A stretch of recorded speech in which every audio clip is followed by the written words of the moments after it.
Welcome to the Black and Green podcast.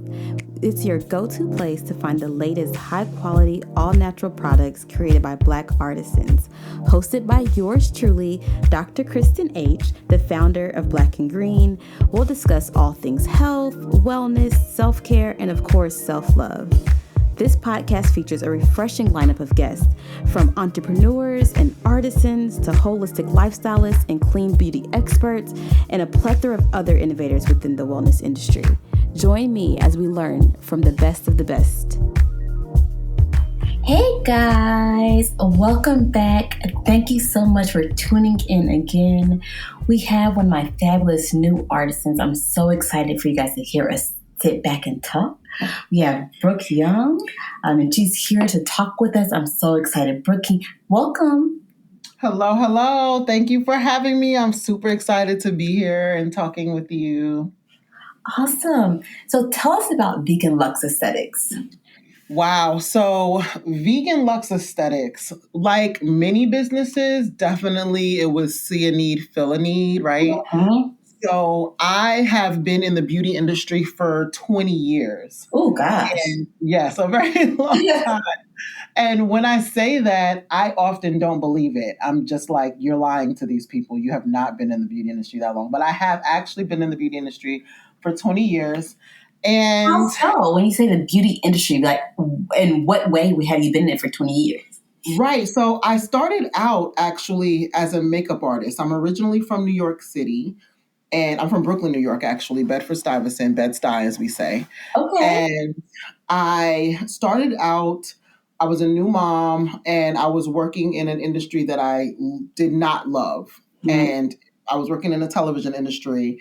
I finished at Howard. I studied communications, television production, and just knew that I was going to love the television industry. And so I worked in TV news. I worked for various publications, and quickly fell out of love. I even had an Emmy nomination when I was 22, I believe. Oh, wow.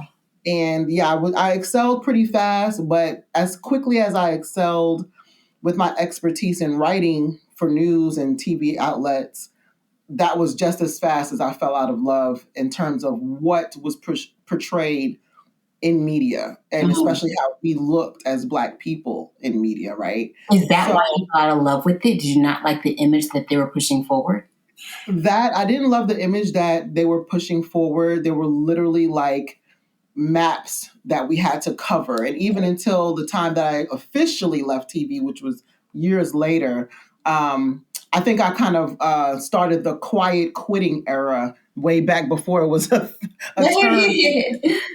And so, because I didn't actually exit TV until years later, but, you know, we would have like maps and segments and areas that we could cover or should cover.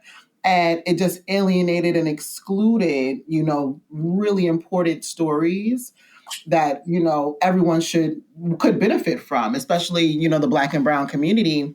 And it just didn't sit well with me. And if I'm being I'm a very open, transparent person. Mm-hmm. And I'm sure that didn't work in TV.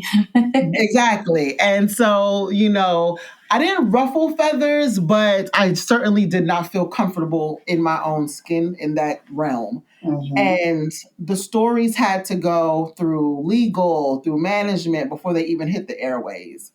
And so there was lack of creativity, and management, upper management was definitely always one aesthetic. And we can see now how many people of color are challenging and championing that. Mm-hmm. But that's just now happening, if that, you know, makes sense. So we're talking about, you know, close to 20 years ago. And I just was like, I need a space where my love of creativity and art and culture can come together. Mm. And I quickly, as a new mom, very boldly made the decision to turn all of my TV clients into my beauty clients. Mm. So that was relatively easy, only because I was a 20-something delusional girl in Brooklyn who thought I could do whatever I wanted, right? That's not delusional. That is true. That is fact. You do whatever you want. Yeah. Right. And I've just always been that type of woman. And I remember my mom saying, you know, you can't be a jack of all trades and a master of nothing. And in my back of my head, I'm like rolling my eyes like, yeah, you watch me. Like, I'm going to just do what I want. And so I turned my television clients into my beauty clients. What does that mean? Does that mean that you were the makeup artist or exactly right? Okay, exactly right. So I literally told all of the producers and EPs and whoever, executive producers, anyone that I was working with at the time, was like, hey, bro, I'm not going to be writing anymore. But if you need a makeup artist, I'm really good. So that's what that turned into. And swiftly, I became known in the New York City market in my like small little community of TV colleagues, known as someone who could do makeup and understood skin.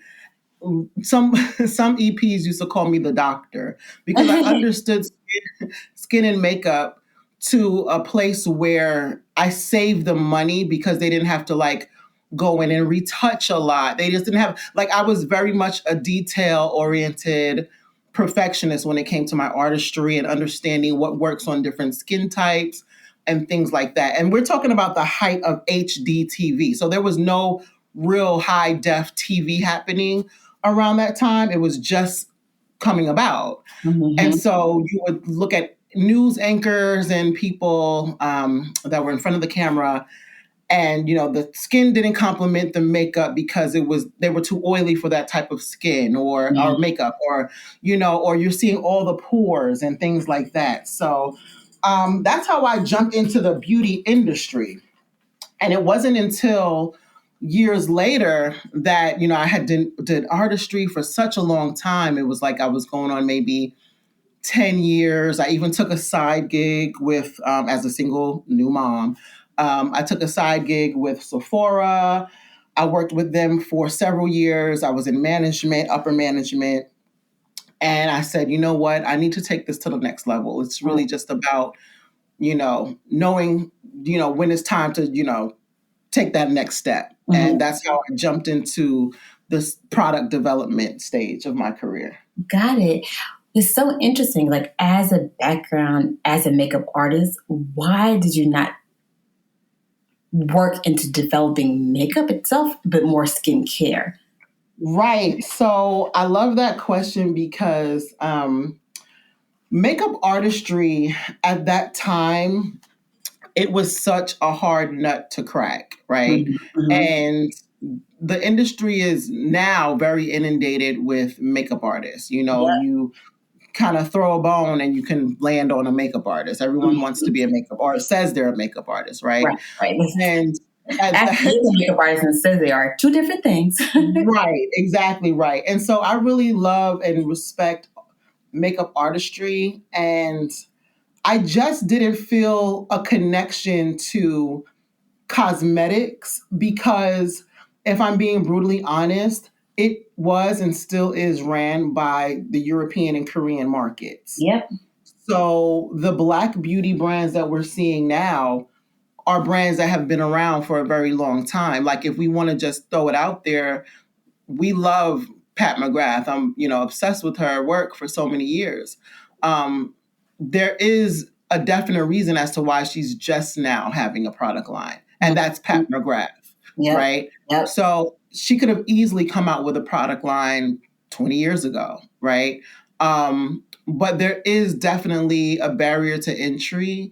There's definitely, someone, if I can use her as an, example, she fit well with the, let me create, let me be a creative, and then I'll circle to that. Let me create this name for myself. Mm. But if you really, and I'm, obviously I can't speak for her, but as a professional who creates and design products and consults with brands, you could almost see how it was like she had to create or build this name for herself, like the Danessa Merricks of the world.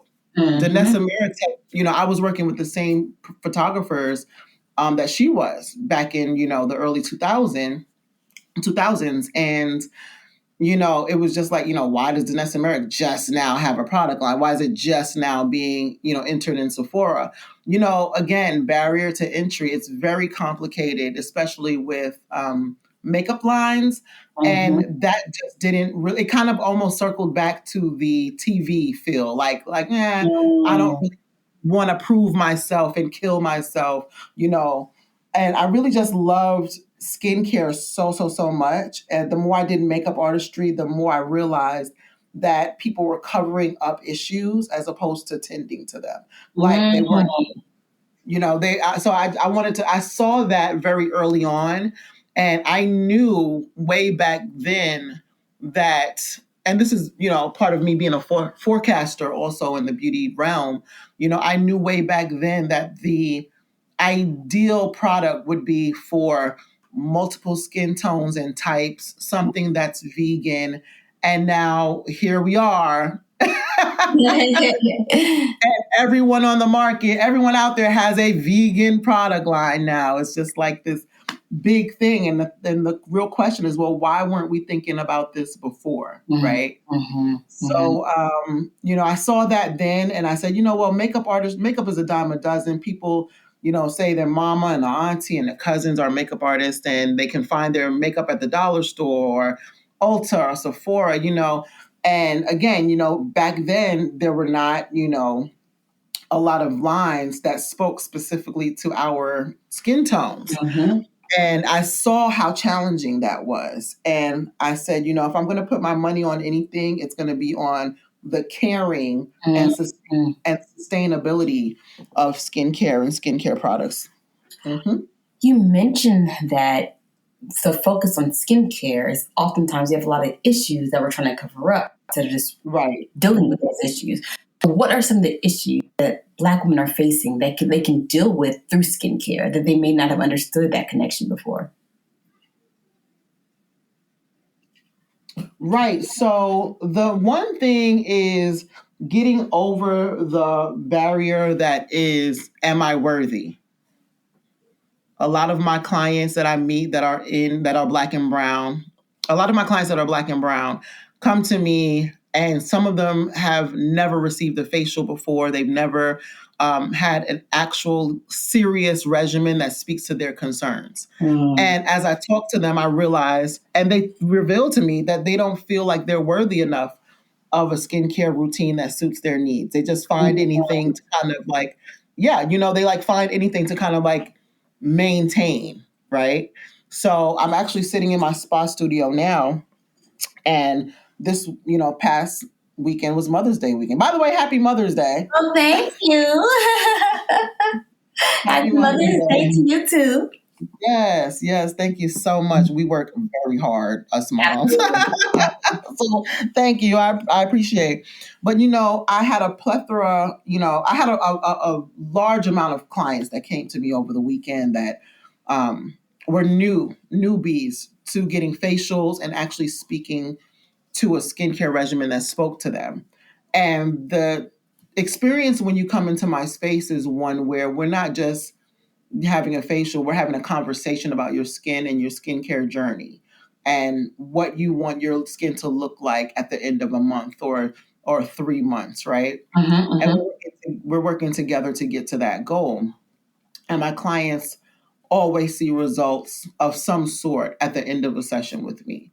Every facial includes a complimentary consultation. I'm not one to say you got to pay me for every single thing, like gatekeeping. Like, no, I don't believe in that. And so a lot of my clients over the past weekend said, well, I'm just out here purchasing things just because I just need to wash my face.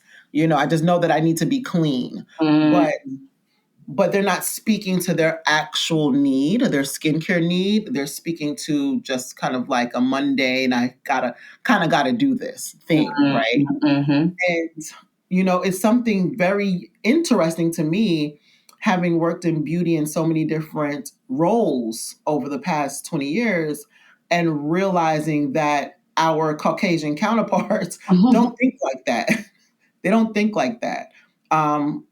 I had a client the other night that was Caucasian, was a white woman, and spares no expense. I want that. I'm getting this. I need that. It was almost like I deserve. There's just a mindset of I deserve, right? And most of my Black female clients, which I actually have in studio, 95% of my clientele is African American. And they come to me because they've seen me on, the news, or they've seen me on live, online and IG, TikTok, and the like. And they're like, I need that. Like, she's telling me, like, I not just need it, I deserve it. So I feel like when you know that you deserve it, you start to take those steps to taking care of your skin. And I also say, shop for your skin and not the trends. Because trends come and go, but how does it actually suit your skin needs and your skincare goals? Absolutely. You're taking me back to when I started Black and Green. And I wanted Black and Green to be a space of all natural, non-toxic products created by Black women. And I remember in those early first years, I was getting in disagreements with folks who disagree with me that Black women would not invest in things like this.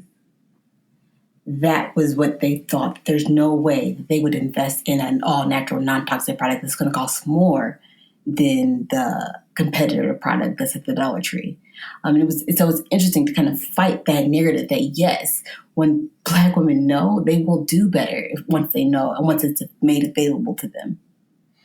That's 1000% correct. And that's why, it's a beautiful pairing and partnership for myself and brands like mine and the others that you have on your wonderful platform to be able to speak to that, because I want you to know that you are not alone. As the Michael Jackson song goes, you are not alone in that fight. You're not alone in that fight. I believe that just about everyone who has an amazing product on your platform definitely has had those conversations. I'll share with you a conversation, too, in fact, that I had with two colleagues while I was ending the phase of my career that was brand consulting and making hundreds of thousands of dollars for a very well-known makeup house. And this was recently. And I was supporting them within Sephora doors simultaneously with my business, Vegan Lux Aesthetics. And the conversation was, well, why do Black girls continue to think that there's nothing here for them? And this was from a person that I've known and worked with for many years. And they're Hispanic, they're not white. And because you would think somebody else would say that, but right. And they said that, and they said, see, look, there's this product, and that product. And they named 3 products. And I said, well, let's talk about the numbers. So when I start throwing numbers at people, they're like, wow, oh my gosh. And I was at an event a few weeks ago with a woman who's raising a venture. She's a venture capitalist, and, she supports tech. And I spoke to her about beauty and, supporting beauty. And I said to her, did you know, let's talk about the numbers. So I'll share with you in that fight that you had in the beginning, the numbers still ring true.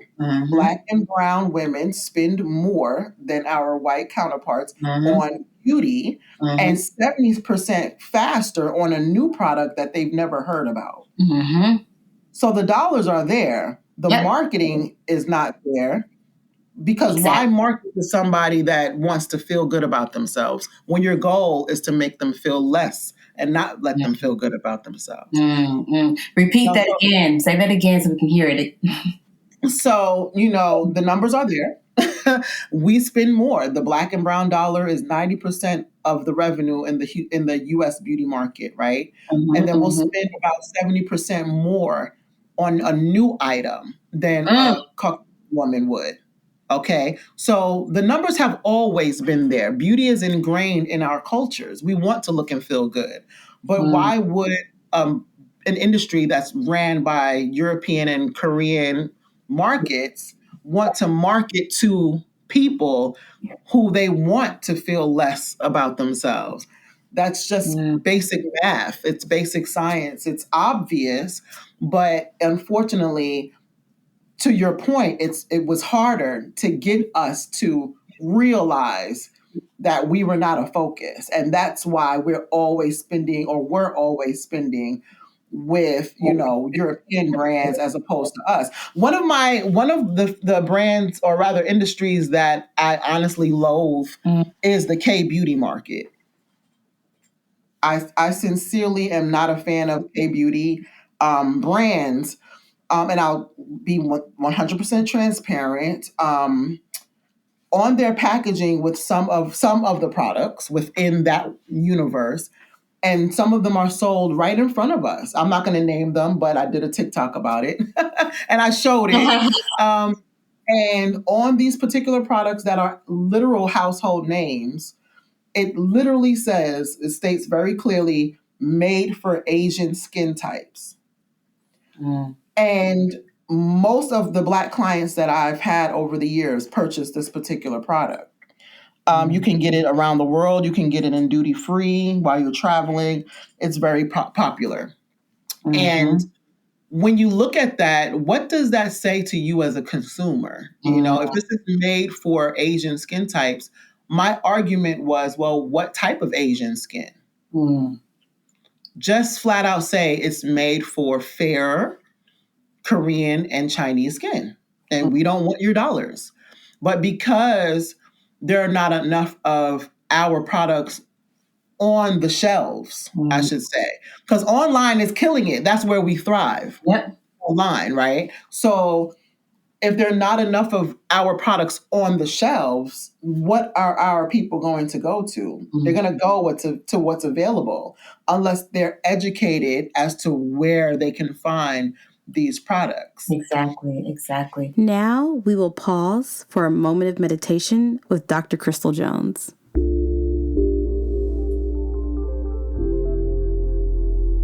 So wherever you are right now, just take a moment to be. Be in your awareness, be in your truth, be in your wholeness. Allow yourself to show up as light, dark, and every shade of gray in between. Feeling your presence, experiencing your truth.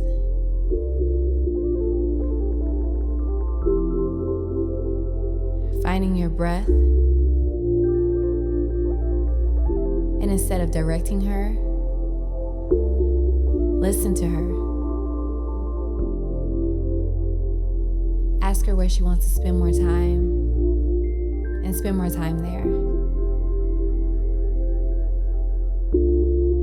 Ask her where she's stuck,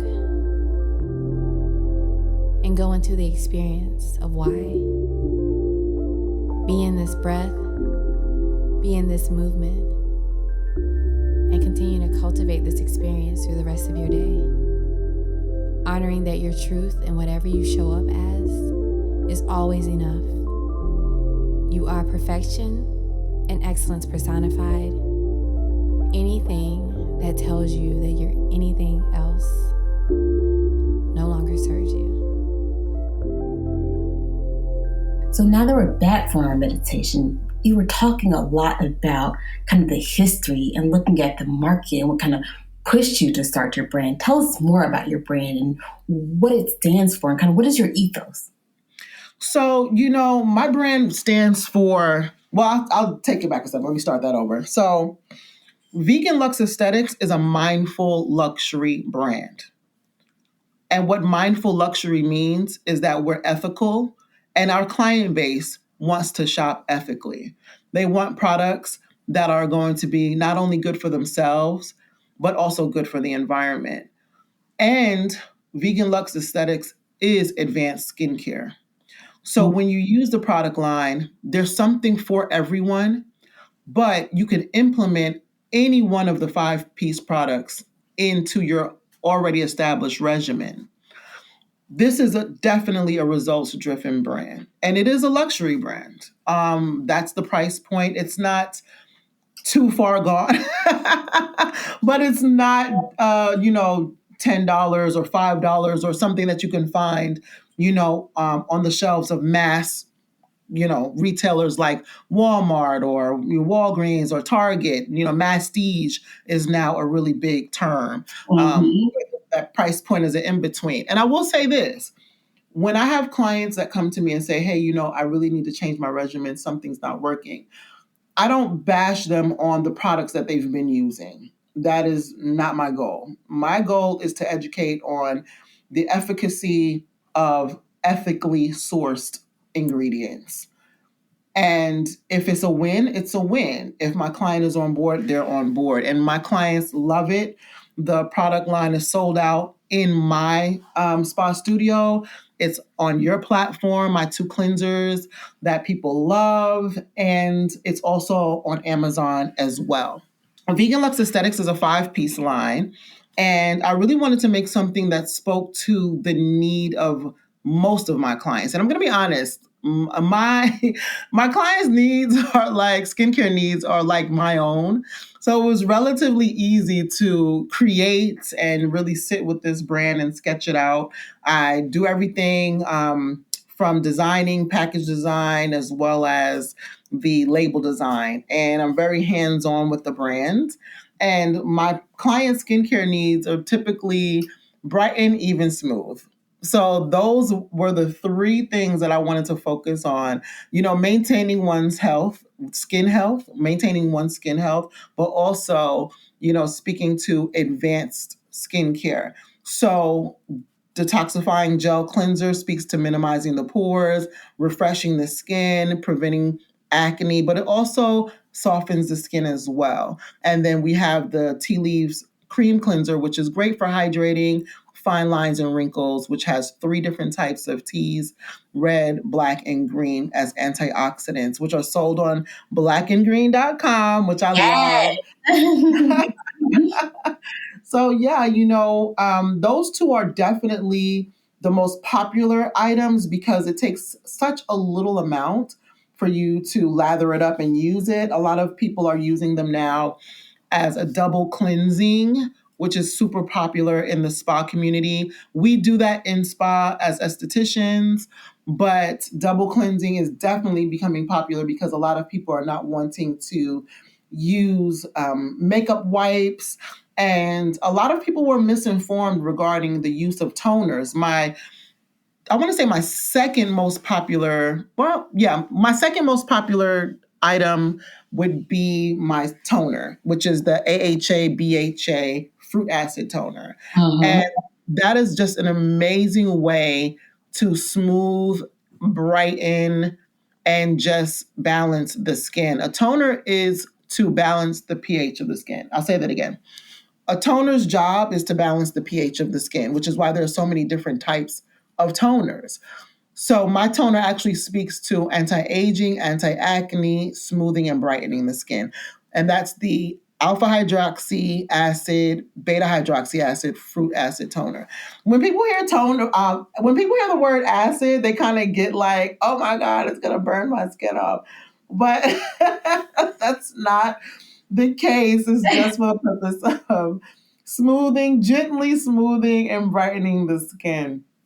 And then my more really in-depth product that I really truly love that is a really great nighttime treatment is my niacinamide serum. It has a really long name. I try to not create products with super long names, but I had to get it all in there. And so like you couldn't help it. Right. So niacinamide, hyaluronic acid, and essential neroli oil serum. And it retails at $80 currently, and it is one of my favorite products to make. It has ancient neroli oil, which is a great healing property type of essential oil to brighten and acts as an antioxidant. But niacinamide helps to minimize pore size, while hyaluronic acid balances the hydration in the skin. Can you talk about the 2 products that you have on Black and Green, the gel cleanser and the cream cleanser? Right. So, in the spa community, we always do multi-steps with cleansing, right? It's not just one type of cleanser. So multiple cleansers speak to multiple needs, and anyone can use 2 or more cleansers, believe it or not. The detoxifying, pardon? I said, Oh, sorry, it's Oh going in no, I and think out a we have little a bit. bad My connection. It So is. the detoxifying gel cleanser is definitely born out of love for my own personal skin. I'm gonna be honest. Grew up as an oily skin girl. I have oily skin, and that's there's pluses and minuses to having oily skin. Believe us, I know someone's gonna listen to this and say, "What are you talking about? There's no plus to oily skin, right?" But oilier skin keeps us looking younger longer.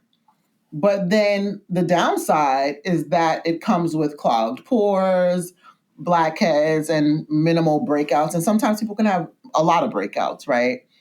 So my detoxifying gel cleanser actually helps to minimize the production of oil while balancing the skin. It helps prevent acne, and it also works well in a double cleansing routine, which brings me to my tea leaf cream cleanser. So the tea leaves cream cleanser is more of a milky cleanse.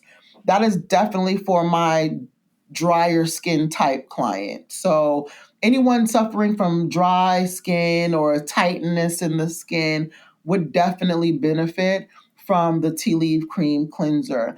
That one, you could literally use it without water and tissue it off, to be honest. But I err on the side of rinsing things off so you don't have any residue of anything on the skin. But that one has 3 different types of teas, organic teas, black, red, and white tea. So the tea leaves cream cleanser has black, red, and white tea, and they help as powerful antioxidants to brighten, to protect, and also help with redness in the skin. So if you are a lighter skin or fairer skin and you get a little bit of redness, if perhaps you have a little bit of rosacea that's been identified by a dermatologist, then the tea leaf cream cleanser would be amazing for you to try. That's amazing. Can you talk? You were talking earlier about this double cleansing. I believe that was the word. Can you explain what that is? So, double cleansing is definitely something that came from the spa room into the streets. So, like, everybody's like, I need a double cleanser. They're like, I need a double cleanser. Like, how do I double cleanse? Which double cleanser do I use? And these are conversations I'm having all the time these days regarding double cleansing. And so, I'll just say that, gone are the days of using makeup remover wipes. That's definitely being ushered out. I'm just going to be honest. More people are finding that it's just not, unless the wipes are biodegradable, I should say. A lot of people are being more conscious about, using wipes, and then the cost of wipes. So you purchase them and, you use them once, you throw them out, and it's just like, okay, 60 wipes later, you got to go get a new bag of makeup removing wipes. And then sometimes, not all of them, but most of them have such a high count of alcohol that they're drying out the skin and dehydrating the skin, right? So that also is why double cleanse is really popular right now. Most people would use an oil cleanser to break down their makeup. You can use my Milky Cleanse, the tea leaves cream cleanser, to break down your makeup, dirt and oil, debris from the day. And then you would go in with your secondary cleanser that speaks to a more targeted goal. And that would be my detoxifying cleanser for detoxifying the pores and minimizing the pore size and minimizing the production of oil. So that's the thought behind double cleansing. Got it, got it. So is double cleansing only needed if you wear makeup or if you don't wear? Actually, no. So double cleansing is really great if you want to get the benefits of 2 types of cleansers and you have that time to use. Yes, if you don't wear makeup, you can definitely still benefit from double cleansing. Okay, perfect. It, Awesome. yes. A lot of people are using double cleansing as a method to get the benefits of two amazing cleansers, be them in the same line or from two completely different lines. Got it. Okay, that's awesome. Thank you for educating me. Oh, it's my pleasure. I live for these conversations. Awesome. So tell me what's next with Vegan Lux Aesthetics. Kind of where do you want it to go? What's your big dream? Oh my gosh, God's dreams are bigger than my own. So let me see if I can can share with you my little dreams compared to his dreams, right? But my dreams are definitely to expand the business for more services like body and makeup and lashes and things of that nature that are all vegan, cruelty free, of course. Are you? But pardon? Are you a vegan? Oh, 1000%. Can we talk about that for a hot second? Yeah, that was at the top of my list to ask you. And I just realized you're a vegan. So I am a staunch vegan. I've been vegan.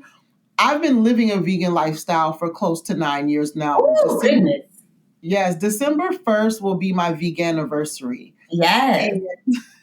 Yes, and it was becoming a vegan that really catapulted this line. Because before now, I was just more like, okay, let me support and be using natural products. Mm-hmm. And it was my transition into, having a vegan lifestyle and this journey that said, no, I can create something even bigger and even better that will serve my community as well as serving the planet. Yes. So that is definitely, the thought behind Vegan Lux Aesthetics. And, it's vegan, it's luxury, and it speaks to the skin. So that's where the name came from, Vegan Lux Aesthetics. I love it. So and it's really, I think it's very important. Pardon? And no, finish telling me about what's in the future for Vegan Lux Aesthetics. Oh, yes. I really feel like it's very important to live your brand. There are a lot of companies that, are clean or vegan, but that might be the brand mission, but the passion behind it is not the same. The industry is inundated with vegan products nowadays, largely due to the fact that people see dollar signs and they know they can add it to their portfolio and make a quick buck on it. So I live my brand and I'm very sincere about what I create, and I'm very strategic as to what I want to create and with the product line or how I want it to grow. So the next steps for Vegan Lux Aesthetics is definitely, for the product line side, is definitely to expand the range of what I offer, and my product offerings will go more into eye care, eye creams, oil cleansers, and peel pads as well, things that are even more advanced where you see rapid change in the skin. So those are my clients are pushing me to make an SPF. So so I am definitely working on that as well. That's amazing. I'm so happy to have you join the Black and Green team, and I loved your products. Thank you so much. It was really honoring. It was really an honor. It was really an honor to join the Black and Green family. I've been a long time admirer, and I still talk about you and how long you've been working, to bring these amazing, unique products to the forefront. And even now, so many people are like, "What? There's a website like that?" And I'm like, first of all, get from under that rock. Let's start there. And second, get on this website, please, and buy all of these products. Tell me, listen, I need to help keep me in business because nobody's investor. I'm robbing Peter to pay Paul. So listen, I get it, and I am with you, and I will always speak to your brand. I love it so much. It's so perfect. Well, thank you, because you taught me something. I didn't know that African American folks are more likely to try something new. I did not know that. Oh, yeah. I think what was the percent you said? Was it 40%? So at last check, it was about 70% compared to white women. It was 70. Now we're speaking specific to, Black and brown women compared to white women. So like the dollars there, yeah, it was at last check, it was around 70% would say, hey, that's new. Let me just give it a shot. That's amazing. That's amazing. Mm-hmm. That gives me hope that Black and Green can stay alive, because we are constantly introducing women to new products. And it gives me a glimmer of hope to know that my community, they're excited to try things. Yes, 1000%. It's just a matter of getting the eyes shifted to you, as opposed to, oh, well, they're inundated with these big billboards of the same 100-year-old companies. It's very challenging to, work against those entities, but when the small seed is planted, a huge tree will grow. Absolutely. Absolutely. Thank you. This is a wonderful conversation, and thank you for having a new product that we add on to Black and Greens so Black women can keep trying something new. Yes, thank you, and thank you for having me. Thank you for tuning into the Black and Green podcast. Did you have more questions for our special guest? Please leave your questions in the comment section. Also, check us out at blkgrn.com. Please subscribe and comment. We love hearing from you. Until next time, buy Black and live green.